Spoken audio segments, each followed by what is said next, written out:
सभी श्रोताओं को नमस्कार। रामपुर गांव की वो संकरी गलियां आज रोशनी से नहाई हुई थीं। हर तरफ उल्लास था, क्योंकि गांव की सबसे पढ़ी लिखी और शांत लड़की रोहिणी की शादी शहर के एक बड़े खानदान के इकलौते बेटे आर्यन से हो रही थी। रोहिणी, जिसने हमेशा किताबों में अपनी दुनिया खोजी थी, आज लाल जोड़े में सजी अपनी आंखों में नए घर के सपने संजोए बैठी थी। उसकी मां ने उसके सिर पर हाथ रखकर कहा, बेटी, ससुराल में सबको अपना बना लेना। तेरी पढ़ाई और तेरे संस्कार ही तेरी असली पूंजी हैं। रोहिणी मुस्कुराई थी। उसे क्या पता था कि जिस घर की वो लक्ष्मी बनने जा रही थी, वह घर उसे ग्रहण की तरह निकलने वाला था। शाम ढली, विदाई हुई। रोहिणी जब अपने ससुराल शांति निवास पहुंची, तो द्वार पर उसका स्वागत फूलों से नहीं, बल्कि एक अजीब सी खामोशी से हुआ। आर्यन के पिता, जो शहर के माने हुए व्यापारी थे, अचानक सीने में दर्द की शिकायत करने लगे। गृह प्रवेश की रस्म अभी पूरी भी नहीं हुई थी कि ससुर जी जमीन पर गिर पड़े। पूरे घर में कोहराम मच गया।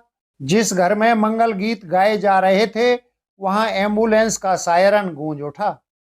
रोहिणी, जो अभी अपनी दहलीज पर पहला कदम रखने ही वाली थी, अपनी रेशमी साड़ी को संभालते हुए एक कोने में खड़ी रह गई।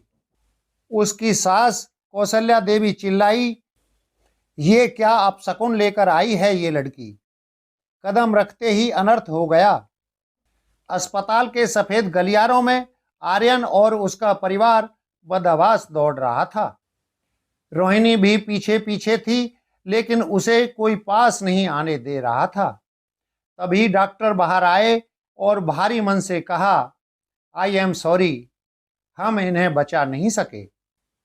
जैसे बिजली गिर गई हो, कौशल्या देवी पागलों की तरह रोने लगी। उनकी नज़र अचानक दरवाजे पर खड़ी रोहिणी पर पड़ी। रोहिणी के माथे की बिंदिया, उसका वो लाल जोड़ा अब कौशल्या की आंखों में चुभने लगा था। उन्होंने चीख कर कहा, हटाओ इस कुलक्षणी को मेरी आंखों के सामने से। इसके पैर पड़ते ही मेरे सुहाग की अर्थी उठ गई।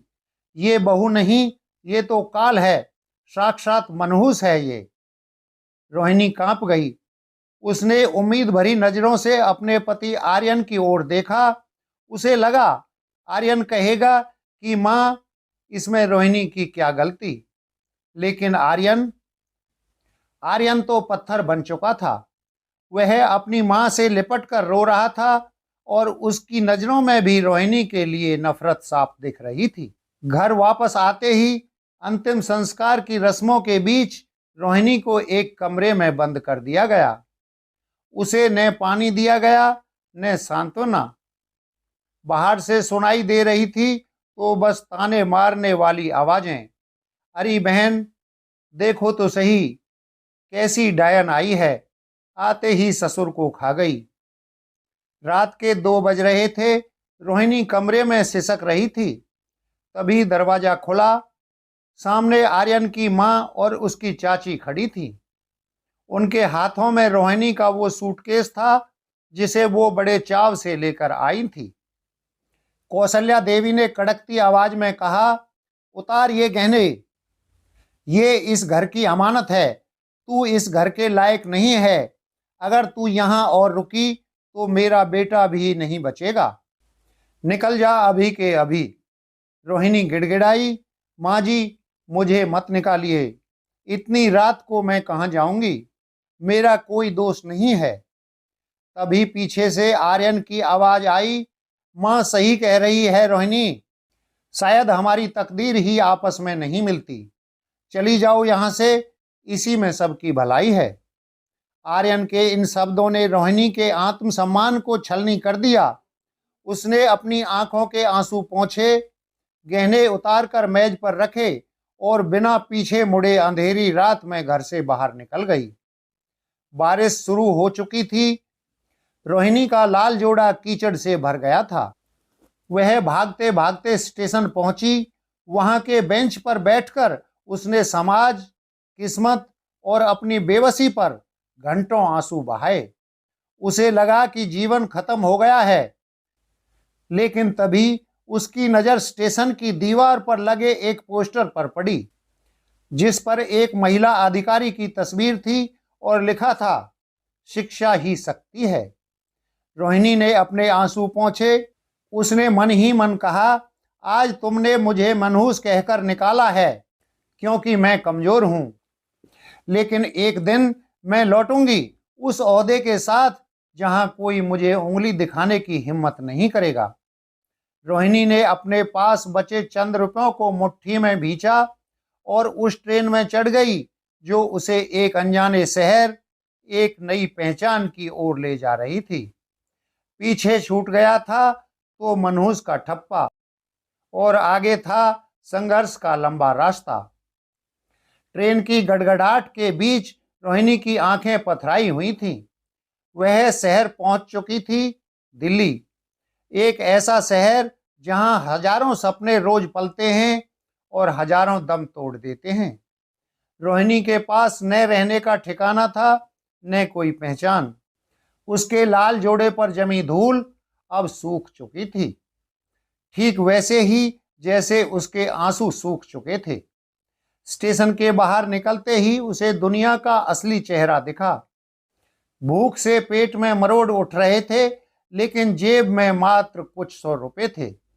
उसने एक छोटे से मंदिर की सीढ़ियों पर शरण ली।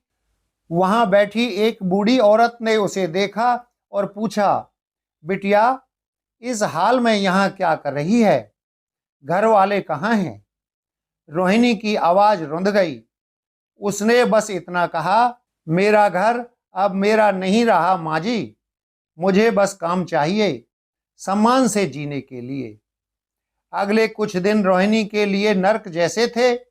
एक पढ़ी लिखी लड़की जिसने ग्रेजुएशन में टॉप किया था, अब एक छोटे से ढाबे पर झूठे बर्तन धो रही थी। ढाबे का मालिक, जो एक भला आदमी था, उसने रोहिणी को एक छोटा सा कमरा रहने के लिए दे दिया। रोहिणी दिन भर काम करती, लोगों की झिड़कियां सुनती, लेकिन रात को जब सब सो जाते, वह मोमबत्ती की रोशनी में अपनी पुरानी फटी हुई किताबें खोलती। उसके पास नई किताबें खरीदने के लिए पैसे नहीं थे, इसलिए वह रद्दी की दुकान से पुरानी करंट अफेयर की मैगजीन और जनरल नॉलेज की किताबें उठा लाती। एक दिन ढाबे पर कुछ छात्र यूपीएससी की चर्चा कर रहे थे। उनकी बातें सुनकर रोहिणी की आंखों में फिर से वो चमक लौटी। उसने मन ही मन कहा, अगर मुझे इस मनहूस के दाग को धोना है तो मुझे देश की सबसे ऊंची कुर्सी पर बैठना होगा, मुझे वर्दी पहननी होगी। समय बीतता गया, 1 साल, 2 साल, 3 साल। रोहिणी अब ढाबे के काम के साथ साथ एक लाइब्रेरी में सफाई का काम करने लगी। इसका फायदा यह था कि उसे वहां मुफ्त में पढ़ने को मिलता था। उसकी दुनिया अब सिर्फ किताबों, नोट्स और नक्शों के इर्द गिर्द सिमट गई थी। कभी कभी रात के सन्नाटे में उसे आर्यन की याद आती। उसे याद आता कि कैसे उसके पति ने उसे बिना किसी गलती के घर से बाहर निकाल दिया था। वह अपनी डायरी में लिखती, आर्यन, तुमने मुझे घर से निकाला था क्योंकि मैं तुम्हारे लिए अशुभ थी। मैं तुम्हें साबित करूंगी कि इंसान का भाग्य उसके जन्म या आने से नहीं, उसके कर्मों से चमकता है। उसने अपने परिवार से संपर्क नहीं किया। वह नहीं चाहती थी कि उसके मायके वाले उसे इस हाल में देखें। वह सूरज की तरह चमक कर ही वापस घर जाना चाहती थी। यूपीएससी की प्रीलिम्स परीक्षा का दिन आया। रोहिणी के पास न नया पेन था, न नए कपड़े। वह वही पुरानी सूती साड़ी पहनकर परीक्षा केंद्र पहुंची। चिलचिलाती धूप थी, लेकिन रोहिणी के भीतर की आग उस धूप से कहीं ज्यादा तेज थी। जब वह पेपर देकर बाहर निकली तो उसे यकीन था कि उसकी मेहनत बेकार नहीं जाएगी। इसके बाद मेंस की बारी आई। रोहिणी ने रातों की नींद त्याग दी। कभी कभी तो वह सिर्फ पानी पीकर सो जाती, ताकि किताबों के लिए पैसे बचा सके। उसकी सेहत गिर रही थी, लेकिन उसका हौसला पहाड़ जैसा अडिग था। इंटरव्यू का दिन रोहिणी ने अपनी सादगी और बुद्धिमानी से जजों का दिल जीत लिया। जब उससे पूछा गया कि आप पुलिस अफसर क्यों बनना चाहती हैं, तो उसने नम आंखों से जवाब दिया, सर, मैं उस समाज को आईना दिखाना चाहती हूँ जो एक बेगुनाह औरत को मनहूस कहकर सड़क पर फेंक देता है। मैं उन बेटियों की आवाज बनना चाहती हूँ जिनके पास खुद के लिए लड़ने की हिम्मत नहीं है। कुछ महीनों बाद एक सुबह ढाबे के बाहर अखबार आया। रोहिणी ने कांपते हाथों से लिस्ट देखी। नाम रोहिणी सिंह, पद आईपीएस, भारतीय पुलिस सेवा। पूरे ढाबे में सन्नाटा छा गया। वो लड़की जो कल तक बर्तन धोती थी, आज देश की शान बन चुकी थी। रोहिणी वहीं घुटनों के बल बैठ गई और फूट फूट कर रोने लगी। ये हार के आंसू नहीं थे, ये उस जीत के आंसू थे जो उसने खुद के दम पर हासिल की थी। हैदराबाद की पुलिस अकादमी में रोहिणी की ट्रेनिंग शुरू हुई। उसकी चाल बदल गई। उसकी आवाज में वो खनक आ गई जो अपराधियों का दिल दहला दे। उसे बेस्ट कैडेट का अवार्ड मिला। वर्दी पहनकर जब उसने पहली बार आईने में खुद को देखा, तो उसे वो रोती हुई दुल्हन याद आई जो 4 साल पहले स्टेशन पर बैठी थी। आज उसके कंधों पर सितारे थे और माथे पर गर्व। तभी खबर आई कि रोहिणी की पहली पोस्टिंग उसके अपने ही पुराने जिले, जहां उसका ससुराल था, में बतौर एसपी हुई है। नियति का खेल देखिए। जिस शहर ने उसे ठुकराया था, अब वही शहर उसके स्वागत में पलकें बिछाए खड़ा था। वक्त की चक्की जब चलती है तो वह अच्छे अच्छों के घमंड को धूल में मिला देती है। जिस शांति निवास की दहलीज से रोहिणी को धक्के मारकर निकाला गया था, आज उस घर की दीवारों पर उदासी की काई जम चुकी थी। रोहिणी के जाने के बाद उस घर की खुशियां जैसे रूठ ही गई थीं। कौशल्या देवी ने अपनी पसंद की भाग्यशाली बहू ढूंढ ली थी, सलोनी। लेकिन सलोनी घर बसाने नहीं, बल्कि घर उजाड़ने आई थी। वह मॉडर्न ख्यालों की थी और उसे सेवा सत्कार से नफरत थी। उसने आर्यन को अपनी उंगलियों पर नचाना शुरू कर दिया। देखते ही देखते जो पैसा आर्यन के पिता ने सालों की मेहनत से कमाया था, वह सलोनी के ऐशो आराम और आर्यन की नई नई लगी सट्टे की लत में बहने लगा। आर्यन, जो कभी एक स्वाभिमानी बिजनेसमैन बनने का सपना देखता था, अब शराब और जुए के दलदल में धंस चुका था। सलोनी ने जब देखा कि तिजोरी खाली हो रही है, तो वह एक रात घर के बचे कुचे जेवर और नगद लेकर अपने प्रेमी के साथ फरार हो गई। कौशल्या देवी के पास अब रोने के सिवा कुछ नहीं था।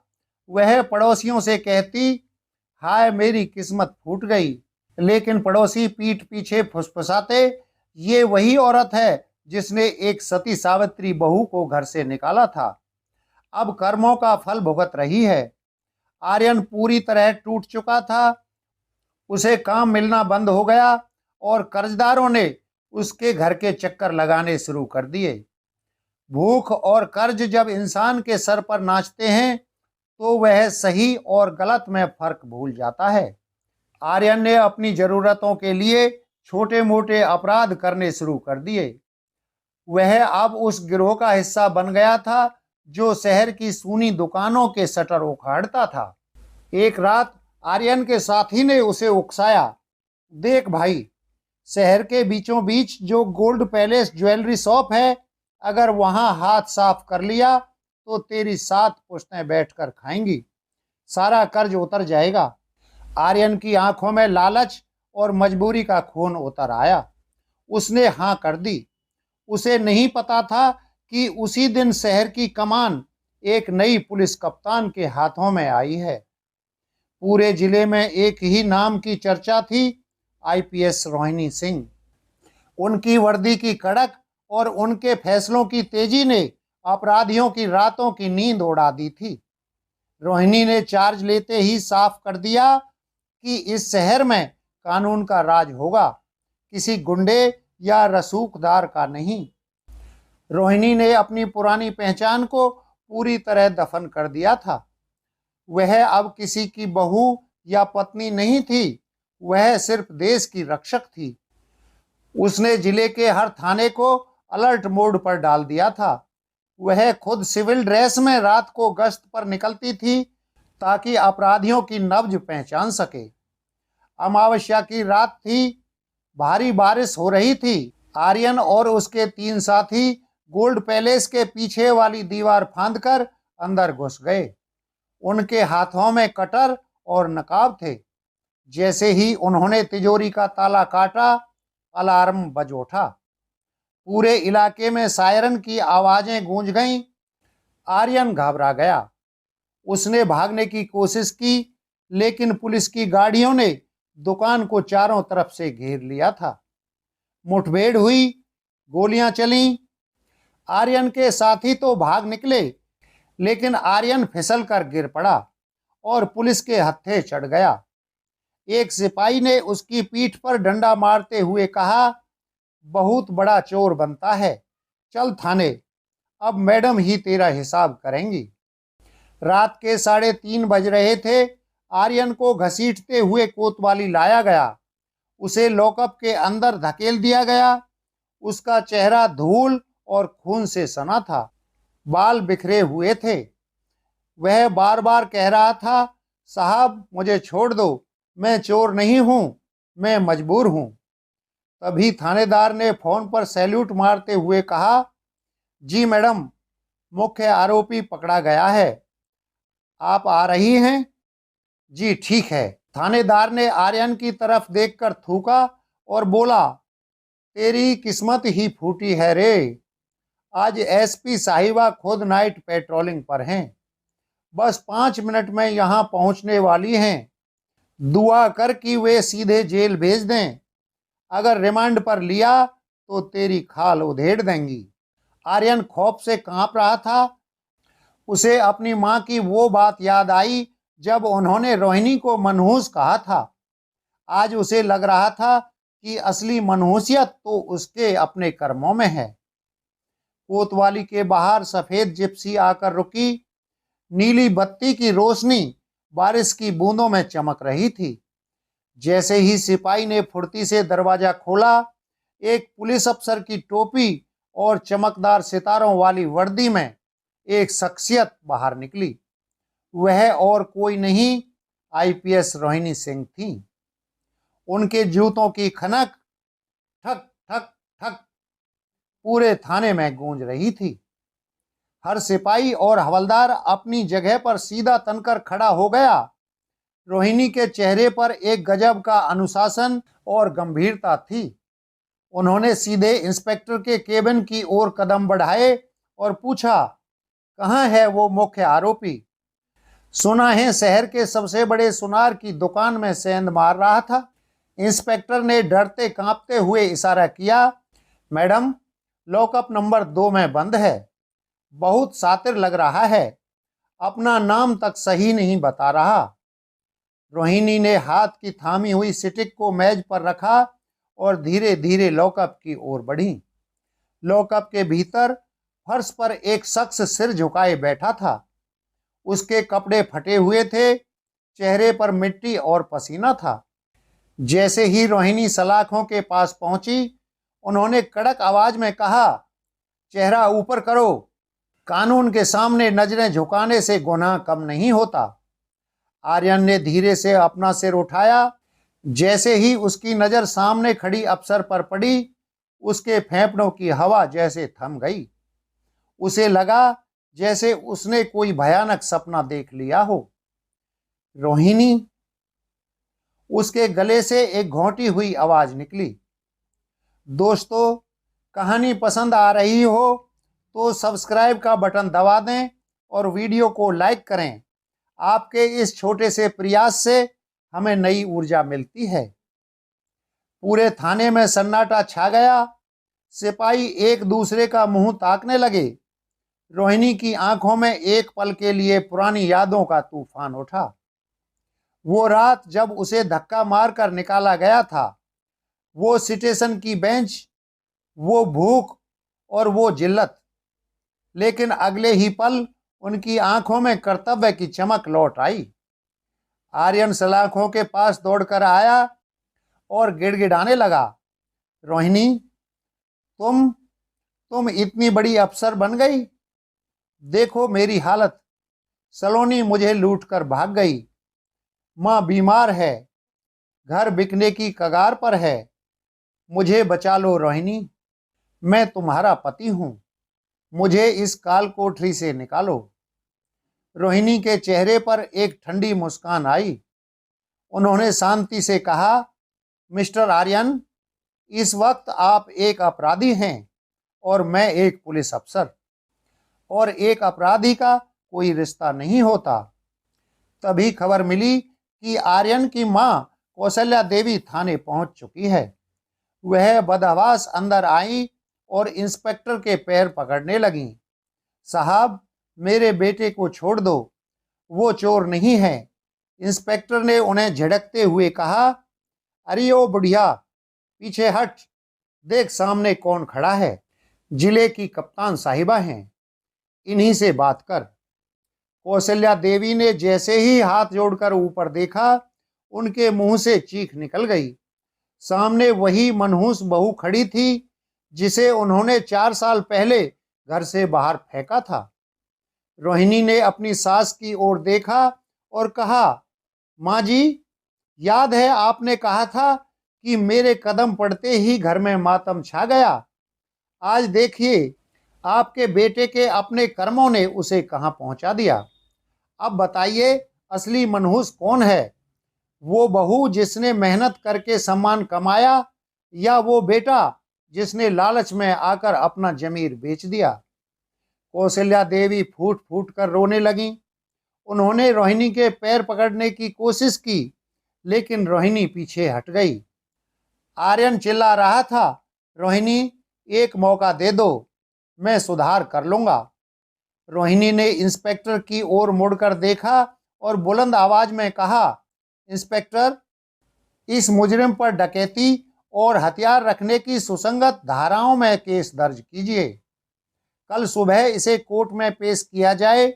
कानून अपना काम करेगा, चाहे सामने कोई भी क्यों ना हो। आर्यन को पुलिस वाले घसीट कर ले जाने लगे। उसकी चीखें थाने की दीवारों से टकराकर दम तोड़ रही थीं। रोहिणी ने अपनी डायरी निकाली और उस पर एक साइन किया। यह साइन सिर्फ एक कागज पर नहीं था, यह उनकी बरसों की तपस्या और अपमान के अंत पर था।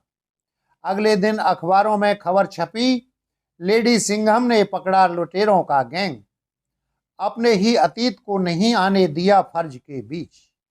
रोहिणी अपने केबिन में बैठी थी। उन्हें पता था कि आर्यन को जेल होगी, उसकी सजा तय है, लेकिन उन्होंने एक इंसान होने के नाते अपनी निजी संपत्ति से कौशल्या देवी के इलाज और रहने का छोटा सा प्रबंध गोपनीय तरीके से करवा दिया, ताकि वे अपनी गलती का एहसास करते हुए बाकी जिंदगी जी सकें। सूरज की पहली किरण रोहिणी के कंधों के अशोक सितम पर पड़ी। आज वह सच में मुक्त थी, नफरत से नहीं, बल्कि उस मनहूस शब्द के बोझ से। उन्होंने अपनी टोपी पहनी, सैल्यूट किया और अगले मिशन की ओर निकल पड़ी। दोस्तों, इस कहानी से हमें यह सीख मिलती है कि इंसान की किस्मत उसके आने से नहीं, बल्कि उसके इरादों से बदलती है। वक्त का पहिया घूमता जरूर है, बस आपके भीतर धैर्य और संघर्ष की आग होनी चाहिए। कहानी सुनने के लिए धन्यवाद। मिलते हैं किसी नई कहानी में, तब तक के लिए नमस्कार।